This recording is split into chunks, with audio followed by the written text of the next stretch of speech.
Yes, people. What's going on? Welcome back to Saeed TV. This video is brought to you by Boohoo Man. If you want to go check out the latest stuff from Boohoo Man, go check it out. Link in description below. Go and get yourself 10% off by using the code Saeed TV, or go in the link in description and check out Boohoo Man. Shout out to Boohoo Man for sponsoring today's video. We've got a lot to talk about, and I thought, let me bring my best pal on here, the person that I think is an expert in French football, who knows everything about French football, the Ligue 1. You know what I'm saying? So United have been linked with a lot of players from Ligue 1. The Nice situation, what's the latest on that one? We got my man Lee Davey. Lee, how are you, mate? It's been a while on this channel, man. It's been a while, man. It's been a while. It's always a pleasure to be back on with you and the guys as well. Always a pleasure. Yeah, I'm good. Busy, but good, the way I like it. So, yeah, thanks for having me back. Absolutely, man. Absolutely. We got a lot to talk about, man. And let's just go straight into it, man. United, obviously, they were after Kim Min-jae. Kim Min-jae is now, well, not preferred Bayern, but Bayern have made the move quickly. They've agreed personal terms. It looks like he's going to go there, pending they pay the actual, the fee and the release clause. We're now going for Axel Disasi or Todibo of obviously, the club Nice, and obviously Monaco, Axel Disasi. Let's talk about Axel Disasi. 25 years old, plays for Monaco. He was in the French national team for the World Cup. I'm not gonna lie to you, I prefer more Todibo, and obviously we'll talk about that, but give me a rundown of the profile we're looking at here in terms of Axel Disasi. Yeah, I mean, those of you that would have seen any pictures of him at all, he's quite a specimen. He's a big boy. He's a big chap. Look, he's been at Monaco for 3 years now. He had 4 years at Reims, which is a mid-table French club. And look, he's definitely showed signs of improvement. He's a player who's comfortable on the ball. He's a real aerial threat. He's strong. He's a pretty tough guy to push off the ball. He's a Monaco captain, and he has really good leadership skills. I mean, he's galvanized that team when they've needed to, and yeah, I think United would be a smart move, not as a first choice straight away, and we'll get onto those reasons why, but certainly as a backup to Varane and Martinez. It makes sense. It makes sense. You talked about being the Monaco captain. Has that been an easy kind of thing for him to get? Because obviously Monaco over the years, they were on that kind of high of 2016. They kind of lost their way a little bit. I think they finished, sixth in the league, in Ligue 1, I believe. They finished sixth in the league. Was that something that the fans want? Is he a fan's favorite in terms of the captaincy? Has he showed a lot of leadership through that? Monaco have been a team that have underwhelmed for about 3 years now. Yeah. And, when he's needed to pull the team together, he has done, but they've played well in spells. They've kind of, they've flattered to deceive a little bit at times. And, it's culminated in what's probably been their worst season this season, finishing in sixth. The back end of the season have been really, really poor. And he's been unable to really kind of get hold of that team, that squad of players, him and, the likes of Wissam Ben Yedder and some of the, the bigger names at the club. So, it isn't entirely on his shoulders, of course. We know that in football, but there is a lot, certainly he showed signs of solid leadership. But if we're talking in terms of Manchester United, this is a huge step up from Monaco. Remember, the pressure at Monaco is not particularly high. They get attendances of 10,000 fans, and, if you're playing in Monaco, it's almost like you can be playing in very much in second gear, because the pressure that comes with Monaco and the pressure that comes with, let's say, playing for PSG or playing for Lyon is completely different. Absolutely, yeah. Look, he's improved as a player. There's no doubt about it. He's got, and that's been recognised by his, his call up to the French national squad. You mentioned it yourself about, the World Cup. But there's flaws in his game. I've got to be straight with you. There's flaws in his game that he would need to very, very quickly iron out if he's going to jump to a huge club like Is that Manchester United. concentration? You mean? Is that concentration? Is that For sure? more? Yeah. Yeah. Concentration, sometimes misjudgment, positioning, and unfortunately, these things have been in his game for a little while now. Now, I think the only worry from my perspective here is that this guy's just turned 25. So you would be hoping that there'd be some sign of kind of ironing out some of those issues by now, but he's 25 and they're still very much apparent. They were apparent at the back end of last season. Look, it's not just entirely on him. Monaco were poor last season, so it's not just on his shoulders.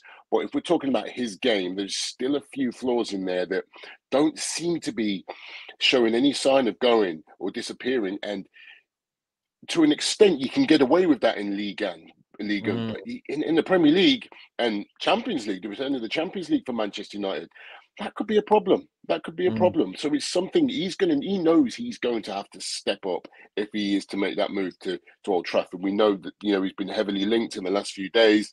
We'll see how that ends up. And I'm not trying to discard anyway, but I think it's important that we highlight some of those flaws in his game, just as much as we praise him for the his attributes as well. And in terms of Monaco, are they willing to let him go? What's the sort of fee we're looking at in terms of Monaco? Do they see him as a prize asset? They're normally a selling club, Monaco, in terms of their big talent, unfortunately, the way our football goes. But does he want to come? Is there a feeling in France that he's willing to come? I think so. I think the right deal and he'll go. Monaco, again, are, they're not going to get any Champions League money next season. They have qualified, let me think, I think it's for the Europa Conference League for next season, if at all. In fact, don't me lie, I don't think they've qualified for Europe at all. Excuse me. I think it's Rennes that came fifth. Rennes, I was going to say, Rennes came fifth. So, no, there's no European football. So even more of a reason, there's going to be no TV money coming from Europe. Even more of a reason why he would need to be offloaded, I think, with the right price. Now, it was last season that he was very, very close to move to PSG. I think it was muted at around about £50 million. Very, very close to move to PSG. Didn't happen. It was on deadline day, and it fell through actually quite late on. So I know that Monaco will be open now to selling. As most French clubs do, the TV deals are not there. The TV money is not there. French clubs generally are selling clubs, with the exception of PSG, who, in terms of their budget, it's a completely different playing field. But if we're talking about some of the other players, some of the other sides, French clubs are selling clubs. They will sell their best players for the right fees, but they utilise their youth system so well. So they've got somebody else waiting in the wings to come in and take that chance. Yeah. From Algeria, Mali, the French, you know what I mean? So, exactly, especially across, as you say, across Africa, North Africa, and in that region, they're very, very well linked there. So it will be one of those players that will come in, and if he does leave, there will be other players that will be able to come in, step in, and they'll certainly start to mould some of those youngsters. There's no reason why he wouldn't leave. Monaco will need the money, simple as that, and the right fee. And I think United will get him potentially 40 million. 40 million. That's what potentially 40 million, maybe slightly less, but anything above that. I mean, he's got a contract till 2025. Anything above that, I'd be surprised. I know PSG nearly bought him for 50 last season. But there's always a PSG tax when it comes to Liga, and they'll always charge PSG a little bit more, as you'd expect. Yeah, of course. As you expect with PSG, you're selling to a club in your league. If you're going to sell him abroad, then I think most clubs would rather lose their best players to teams abroad rather than strengthening the opposition, as you know. Absolutely. So I reckon around 40 million, around the 40 million mark. Anything over that. Might be a little bit too much, I think, but he's certainly someone, within the 30 to 40 million bracket. Another player that we'll be looking at is Todibo of Nice. I know we'll talk about his owner in a little second. Yeah. A player who, it's a bit of a strange journey. He went to Barcelona. Was he part of the academy? Correct me if I'm wrong. Was he part of the academy at La Masia, or did he just join as a programming situation? No, he just joined. He was as a youngster. He was at Toulouse. And they Toulouse, signed him okay. for, I think it was for like a million euros. I think it was back in 2018, I think it was. And he obviously didn't get any game. He didn't barely got any game time, as you can expect. You know, breaking through at Barcelona is not the easiest, No. especially for a young player. And he was bought with promise. He wasn't bought as a finished article. He was bought, get him in the squad, and you know, let's develop him, let's work with him, and you know, see if we can kind of bring him through, and he could be, you know, one of our top talents for the future. It didn't work out for him. He didn't get the game time. He wanted to kind of develop a little bit further. Came back to France, where he went on loan. Obviously, he's had a couple of loan deals, but he came back to France permanently in 2021. He signed for Nice.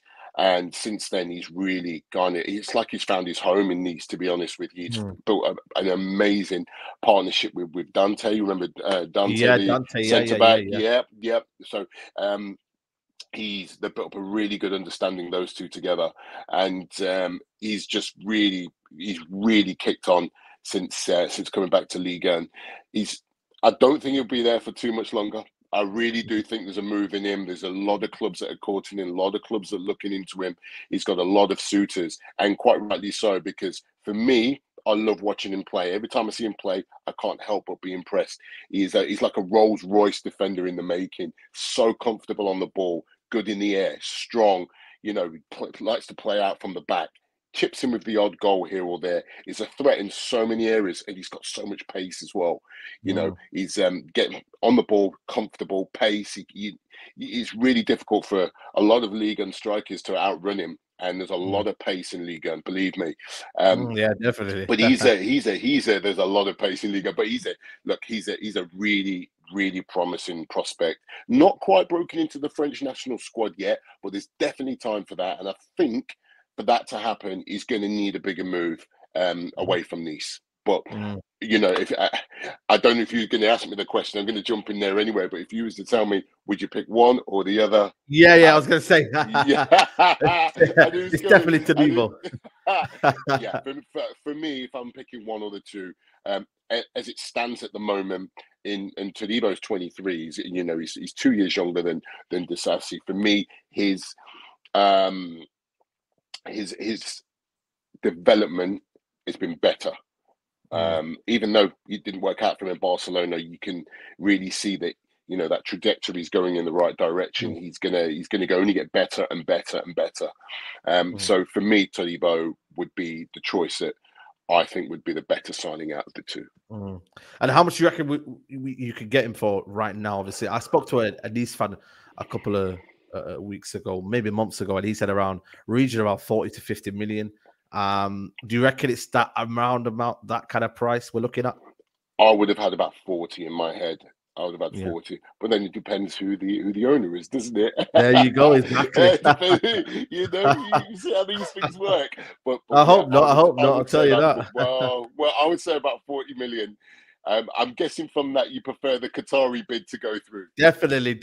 If that ever happens, you know what I mean? We're waiting forever. But I think for me, Todibo, I've watched a bit of Todibo. And I think for me, again, like I said, what you said is what I've seen him. Very, very much calm on the ball. Likes to play out from the back. The only thing with Disasi that I don't like is I think his recovery pace isn't quick.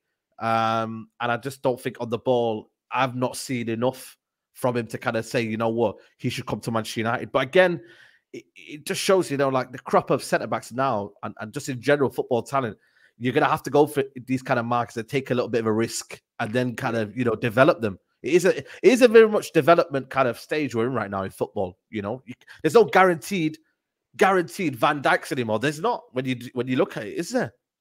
No, I mean, I think this is what's going to, in the future, as we move on now, we're going to see just how much coaching plays a key part now in developing players, rather than just hoping and crossing your fingers and hoping that someone's going to just, you know, someone's talent's just going to come to fruition just from pure talent.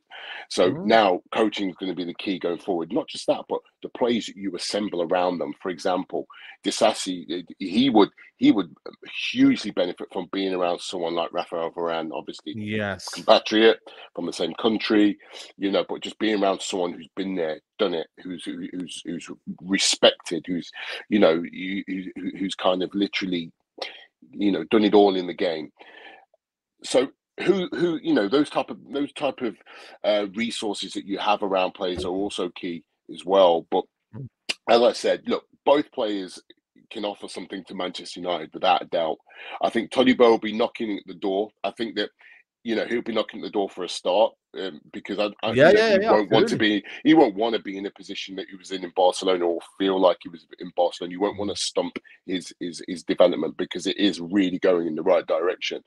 I think this actually will be more patient.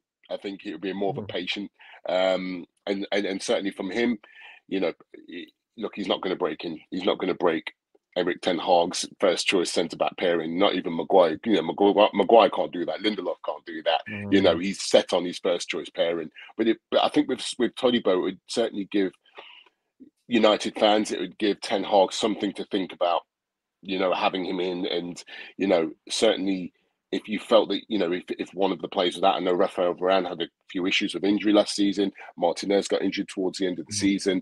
If you put someone like Todibo in, he's the kind of player that would come in and hit the ground running straight away, and certainly make an impact quite quickly. Whereas Disasi, I'd have some concerns over him. He would need time. I feel he would need time to kind of bed himself in. Well, Todibo's parent club obviously is obviously Nice. Nice owner is Jim Ratcliffe. I mean, obviously there's a lot of question marks around this ownership and what's going on, and what's the feeling like in France in terms of the news? Like, has the news picked up on this situation? Because I don't want to really concentrate on the English press and what's going on there. We know the Times, everybody's been reporting about it. How has it been like in France? Has there been coverage about Jim Ratcliffe's ownership about Manchester United, and whether they receive it and they welcome it, and just in general, the thoughts in France? Yeah, it has. There's been interest. Actually, it's been a three-way interest. It's like literally Manchester United, Paris Saint-Germain, and obviously Nice as well, because the two bids either affect Nice or Paris Saint-Germain as well, potentially. So yeah, it has been in the news a lot. I know fans. There's been a lot of concern, especially at Nice, when you think about Jim Ratcliffe when he came in. And when he really kicked off his this whole new era at Nice, a lot of it was, it's about getting the new stadium, the beautiful state-of-the-art stadium. And you think about Nice as a place. It's on the Côte d'Azur. It's a beautiful place. What a great place to come and, entice players to come and play their football and live and be comfortable. You've got to look at people like Kasper Schmeichel, who gave up the Premier League, and okay, he was in his mid-30s, but say, hey, I'm going to go and live in Nice and I want to be a part of this project. So all of those things were there. Great infrastructure at the club. But very quickly, Nice fans have seen him turn his attentions elsewhere. And don't forget as well, he was interested in Chelsea last year as well, in buying Chelsea. This has not just been Manchester United. He actually, before Todd Boehly bought Chelsea, he wanted Chelsea. So if you're a Nice fan, you look at this and say, how committed is this guy to us? Yeah. Now we know he's a self-confessed Manchester United fan. He's claimed that that's the case. Well, you take that, you take whatever you want from that. But you take that, absolutely. So he's a self-confessed Manchester United fan, and obviously in his eyes, he wants to he wants to buy his boyhood club and kind of take it on to the next level, and compete with the likes of Manchester City. And that's great. That's great for you guys. We'll tell you all the things you want to hear. But if we're looking at, what he's done at Nice, I think Nice got a third place finish once, which got them into Champions League qualifier. They didn't get through into the group stage. And since then, it's just literally been downhill. Last season was atrocious. His managerial appointments have to be questioned. There's been a lot of issues. He got rid of the fans' favourite, didn't he? He got rid of the fans' favourite in who's the guy called again? The former Switzerland boss. Lucien Favre. Lucien Favre, which the French, the Nice fan said he wasn't really too keen on that. And then they brought in a very, very relatively young manager in, I forgot his name again. Didier Digard. Didier Digard. And it was a bit of an amusement, wasn't it? It was very, very bemusing. That's right, yeah. So he came in, he started really well. A little bit like, Will Still at Rams, who he's the manager. So he came in and he very similar. He didn't get the same coverage, Didier Digard, but he went on this incredible run from January where I think it was something like a 10 or 11 game run where, no defeats, just picking up wins, winning games, completely the whole it changed the whole atmosphere. And as soon as they, lost 1 or 2 games, everything fell flat again. So at Nice, everything feels a little uncomfortable because nobody knows what direction the club's going in anymore. All these hopes and dreams were all put in place for the club. Everything in place to make this club kind of go on and, be a top 3 French club, maybe qualify for the Champions League, try and push Paris Saint-Germain all the way. Absolutely. But it's just kind of, they take 1 or 2 steps forward and another step back. Now, as I say, you're in a position where, Ineos that own Nice now putting all their attention into Manchester United. You've seen the pictures. Jim Ratcliffe outside Old Trafford going in to meet United Chiefs. As a Nice fan, what are you thinking about that? It's and that's why there's been a lot of unrest. I don't know where it leaves Nice, because if the Qatari bid is successful, and obviously this is dragging out, like, everyone's annoyed, sick of it now, but if the Qatari bid's successful, what's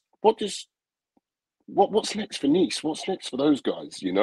Because they're in a position whereby they know that this guy who's laid it all on the line and said, right, this is what we want to achieve. This is what we're going to take your club, the fans are going to take to the next level. We're going to qualify for the Champions League. We're putting all our money into building this club and making it a force in French football. It's clear that that's not really the case. So there's a lot of unrest there as well at Nice in terms of where the club's going to go. I don't know where the club goes going forward. I really don't know. It's for those guys down at Nice, and you said you had a Nice fan on a couple of weeks ago. I'm sure he's pretty frustrated in terms of his club because he doesn't really care about Manchester United. He cares about Nice. Yeah, he cares about Nice. And also, imagine they made Champions League football. One of the 2 clubs Jim Ratcliffe would have to choose to be in the club. You know what I mean? So that, again, is a bit of a dilemma for him. But in terms of, like, your honest opinion of what you've seen, and obviously you're more of a French expert than me, and does he have the capability, though, to kind of get this club, invest in it?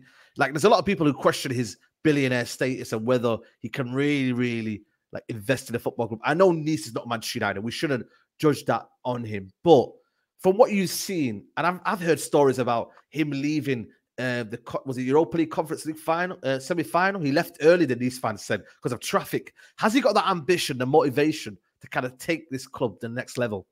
Has he? It's hard, and I think you made a really good point there when you said, look, Nice isn't Manchester United.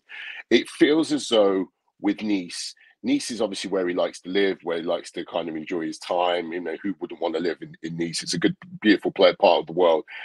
Look, that's where he that's where he spends his time. That's, he's put his money into Nice, but he just feels as though, if we're going to judge him off what he's done at the club, then, there's not a lot really to go on, because it's just been really, it's just been underwhelming. It's been incredibly underwhelming, and you kind of feel as though he's doing it very half-heartedly, and he's almost looking for the next thing. He's looking for something bigger and better, and that's all well and good. That's all well and good, but if you're asking me what he can do at Manchester United, I think if we're looking at what he's done previously, if we're going purely on that, then there's nothing to get really excited about.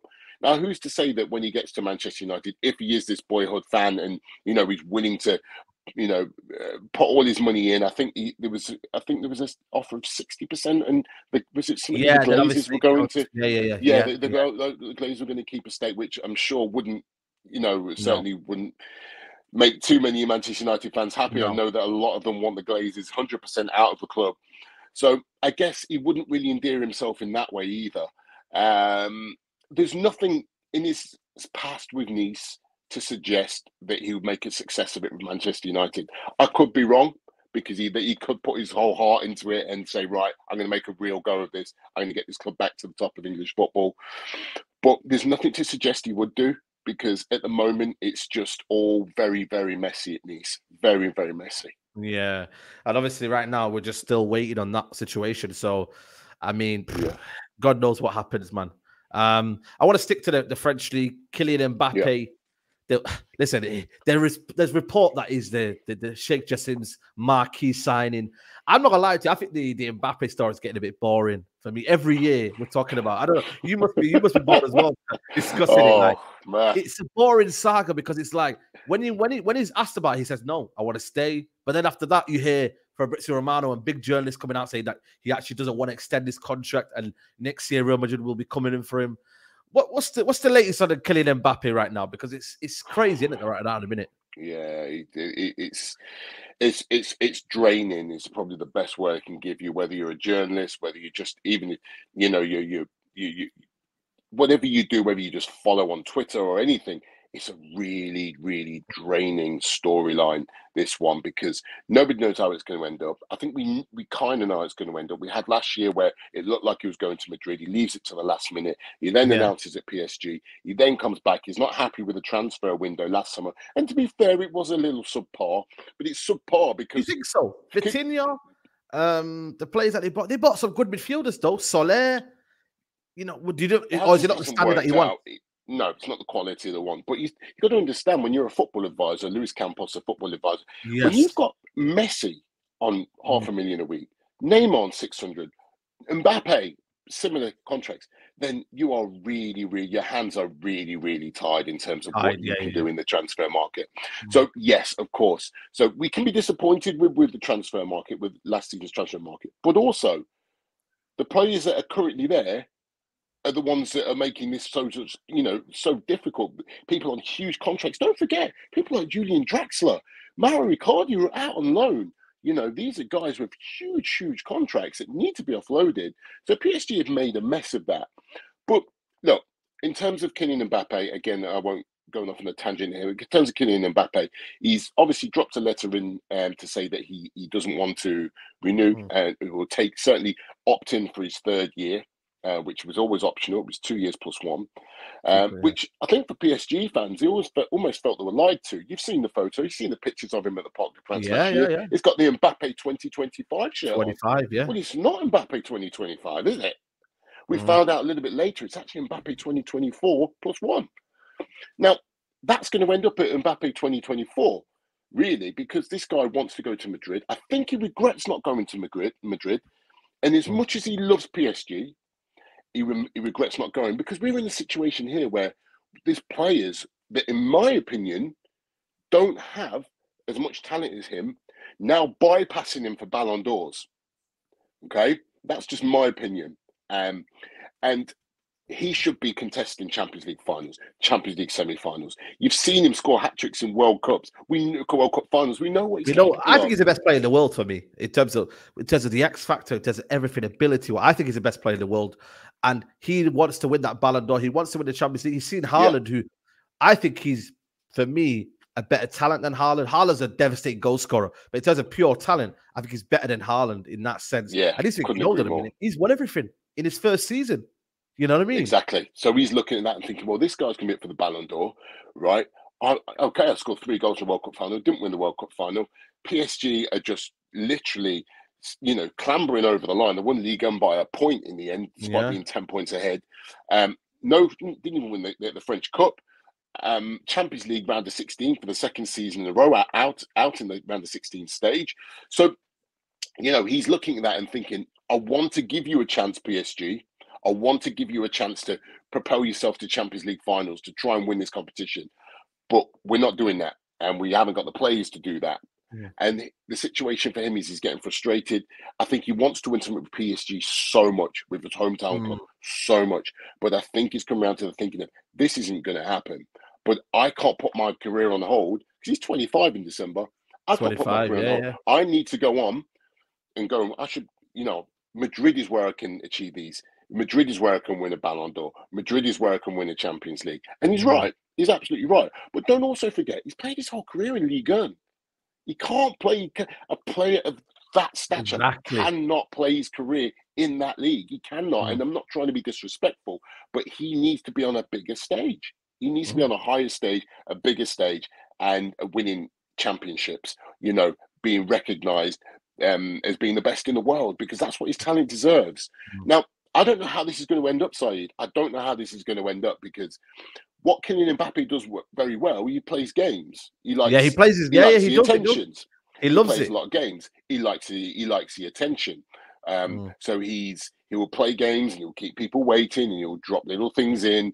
Kind of like as a fan, it's like you're in a relationship with him. He's like that girl who messes your head up. You just into your head. And it's like that with him, because there's so much game playing with him, And I think he does it from a good place because he wants PSG to be the best. So he would say, Absolutely. I mean, he said that, yeah.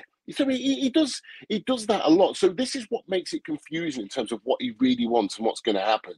I think it's going to be interesting now because PSG usually have just come back and they've gone, no, you're not for sale by any means. We're not selling you. But now they've turned around and said, listen, if you don't want to be here, you're getting sold this summer. So now we're in a situation where PSG are really changing their approach. No one player bigger than the club at all. Not going to happen. If you don't want to be at the club, you're going to go. If you're not going to sign this extra year, you're going this summer. You're going this summer. And that's going to be an issue for Kylian Mbappe, who says, no, I'm staying at PSG this summer. Because next summer he's got 100 million. But they've got to sort it out. They can't just wait and see, oh, well, Kylian Mbappe has given his word. Well, next summer, you know what I mean? He goes for free. So, yeah, it's a madness saga, man. And for me, I reckon it'll just rumble on throughout the whole summer. I think it will. You can't afford to lose another player like that when you look at Messi leaving and Neymar's not the best in the world anymore. He's obviously there's talks of Verratti going now. So Verratti, I heard, Saudi. Yeah, there's all this old guard now seems to be uprooting. I mean, when you think about the old teams of Sir Alex Ferguson of the past, and he always knew when to get rid. He always knew when it was time to move players on. Now, PSG seems like they're doing the same. They're moving on all of their big stars all at the same time.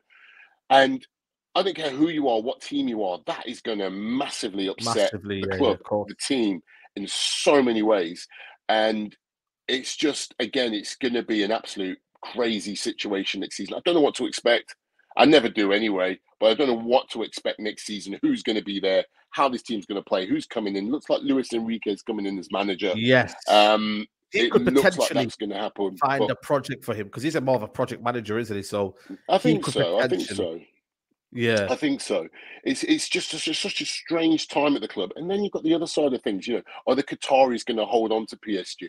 You know, if it looks like at the moment, I know that obviously they're the front runners to take over at Manchester United. You know, are Qatar going to put all their eggs into Manchester United? Will that mean there's been some links with PSG being sold off to the Americans? So, you know, is that going to happen? You know, PSG are worth £4 billion now.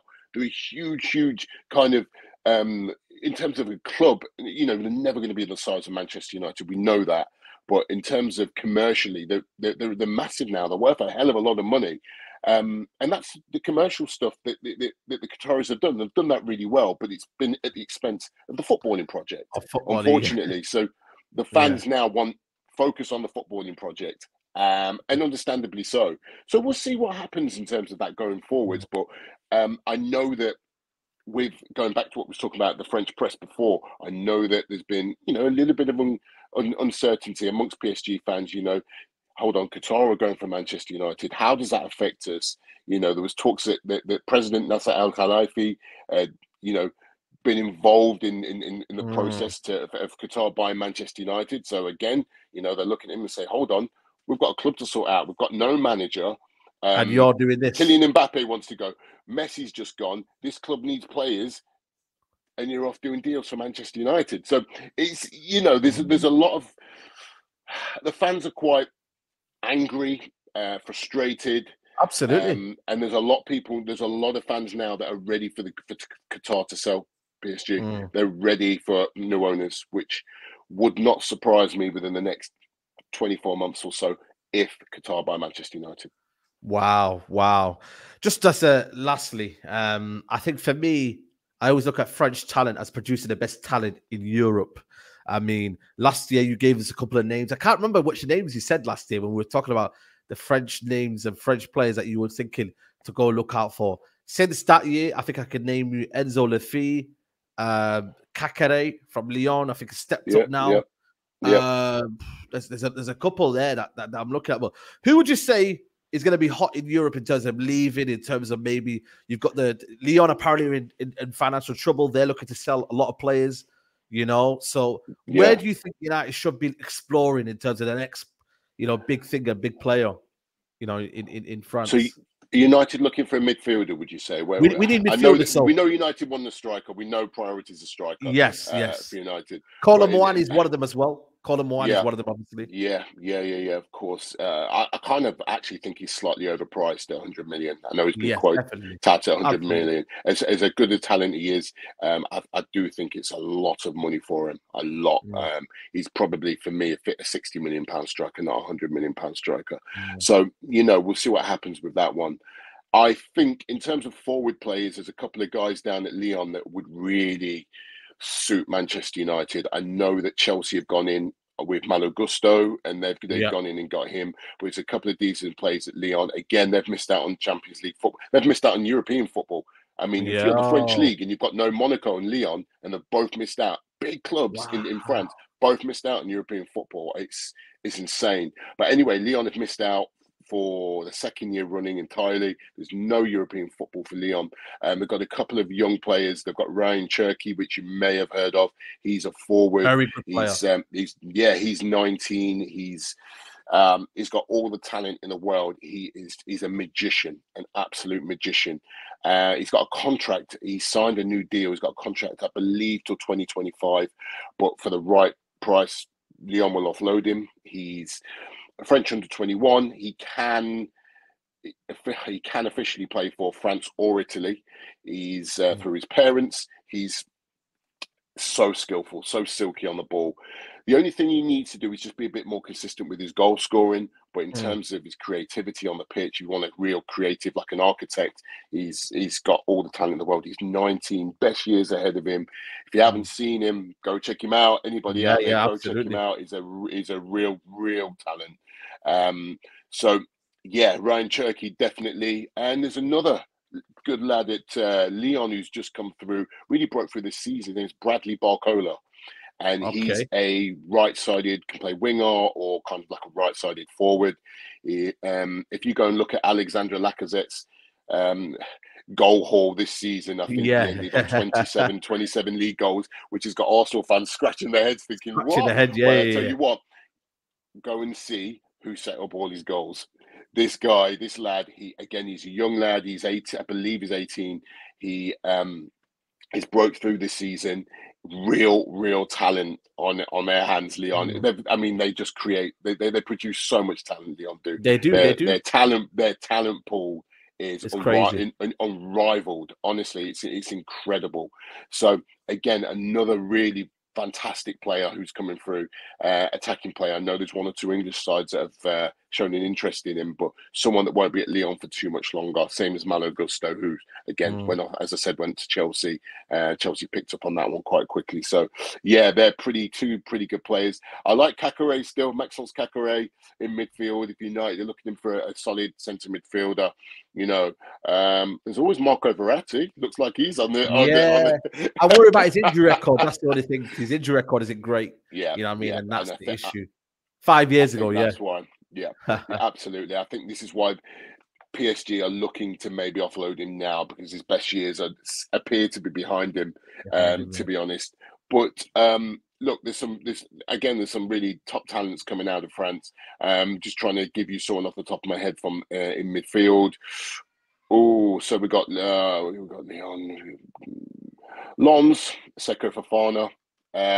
He's always around, isn't he?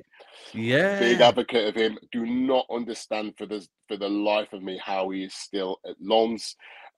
Nobody's still nobody appears to be making a bid for him. He's probably going to stick around because they've got into the Champions League. He maybe has one more year in him, but Champions League might give him that elevation. You know what I mean? Yeah, I think he'll be on the stage. He'll be on the highest stage, won't he? So those that haven't seen him, those that have not, really had the opportunity to see him, will be able to go and see him. But he's a midfielder that's just got everything. His tenacity, can finish. He's a captain. He's a leader. He's a real key reason why Lens came second, and really in any other season should have really won the league this year. Absolutely. Yeah, Seko Fofana is my man. If you need a midfielder, he's the one. Yeah, absolutely. Listen, Lee, it's been a pleasure. Honestly, guys, this guy's the best man. If you want to know about French league and Ligue 1, Lee is your man. He's an expert in that league. And yeah, man, it's going to be crazy, man. I think it's going to be a crazy season. And thanks a lot for Lee for coming on and giving your piece on things, all things Man United and just in general football. Thank you very much. Thank you, man. Always a pleasure, Saeed, and keep doing your thing, man. Love what you're doing. Keep doing your thing, and good luck for United this season. Well, next season, the next coming season, and we might even see you in the Champions League again. Who knows? Yeah, exactly. Who knows? Who knows? We're back. We're back now. But guys, make sure you check out Boohoo Man. 10% off. Use the code Saeed. Like the video before you go out, and I'll see you in the next video. Take care, guys. Bye. Peace.